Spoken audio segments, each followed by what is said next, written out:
दिंडी निघाली पंढरपुरा. सर्व वारकऱ्यांचा मेळा पंढरपूरला निघतो आणि त्या सर्व भक्तांना ज्या पद्धतीने ज्ञानोबाची, तुकोबांची, सर्व संतांची दिंडी पंढरपूरला निघते. आणि ह्या मेळाव्याला दिंडी का म्हणतात? कारण हे पूर्वी दिंडीरोवन होतं. जिथं विठुराय आहे ह्या दिंडीरोवनामध्ये दिंडीर नावाचा राक्षस होता. इतका तिने उच्छाद मांडला त्यावेळेस द्वारकेच्या राण्याला विठुरायाचं रूप घेऊन मात्र ह्या दिंडीरवनामध्ये यावं लागलं आणि त्या दिंडीर राक्षसाचा वध करून इथं खऱ्या अर्थाने भक्तांचा मळा फुलला, भक्तीचा मळा फुलला आणि असंख्य भक्तगण पंढरपूरला येऊ लागले. अशी होती त्या दिंडीची कहाणी. तेव्हापासून विठुरायाच्या चरणी सर्व भक्तगण मात्र येऊ लागले. खऱ्या अर्थाने त्या पंढरीस पांडुरंगाचं भक्तिमय वातावरण केव्हापासून चालू झालं?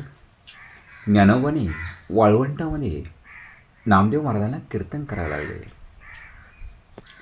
नामदेव पुढे कीर्तन करे, मागे नाचे पांडुरंग. आणि मग मात्र सर्व साधू संतांचा मेळावा भरू लागला. सर्व साधू संत आपापल्या गावावरून मात्र बरेचसे लोक गोळा करून पंढरपूरच्या दिशेने वाटचाल करू लागले.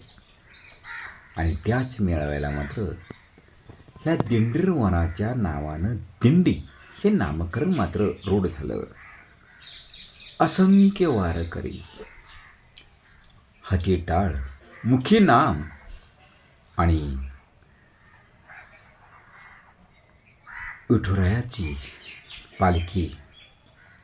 आता सर्व साधू संतांच्या पादुकांच्या पालख्या मात्र मार्गस्थ होतात.